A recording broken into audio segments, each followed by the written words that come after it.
paludisme en soi, c'est une maladie en Afrique qui touche beaucoup de gens.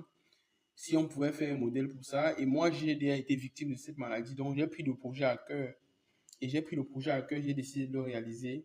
Donc ici, c'était d'abord juste pour vous montrer les images. On va rentrer dans le projet. Donc ici, là, le modèle est déjà entraîné, mais je veux rappeler que le modèle n'est pas encore perfectionniste.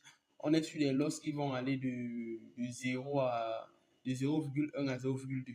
Donc il y a des losses encore assez grands parce que pour des modèles de CNL, les losses doivent être en 0,0. Donc ici, vous avez quelques images de l'entraînement.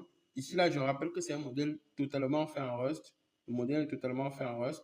Mais la chance que vous avez, c'est que si vous téléchargez le modèle, vous avez juste à ajouter le fichier data qui est dans ce fichier git ignore et vous avez ajouté vos données que vous souhaitez et vous pouvez utiliser le modèle en local. Donc, comme vous pouvez le voir ici, là, lors de l'envoi du modèle en ligne, j'ai supprimé les données parce que les données étaient assez volumineuses. Donc, la personne qui va souhaiter réutiliser le modèle pour entraîner ou bien que pour une autre anomalie, il a juste à télécharger le modèle sur Git et rajouter ce fichier-là et mettre les données à l'intérieur. Ok, on va commencer directement par la présentation du modèle.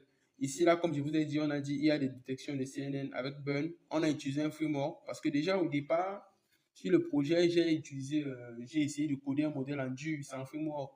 Mais le problème avec ce type de modèle en dur qui va travailler sur des images, c'est qu'à chaque fois, il y avait un paramètre qui sautait. Donc, quand j'optimisais un paramètre, il y avait un autre qui sautait et tout ce qui va avec. Donc, j'ai décidé de prendre un framework qui était déjà standardisé et qui maîtrisait correctement le calcul tensoriel. Donc, c'est ce qui m'a amené à utiliser ce framework qui est d'ailleurs très robuste.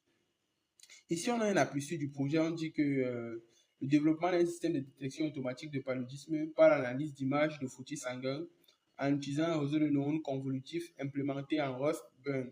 Donc, ça, c'est l'utilisation du projet. Et ici, là, on entre dans la problématique. Le paludisme touche annuellement 229 millions de personnes et cause 400 000 décès par an. C'est assez énorme. Et dis moi, j'ai été victime de cette maladie, donc je sais à quel point cette maladie est fatale. On dit longueur, 30 minutes, échantillon. Ok. Et je veux rappeler qu'ici en Afrique, c'est encore plus fatal dans le sens où tout le monde n'a pas accès aux soins de santé. Les laboratoires d'analyse sont rares.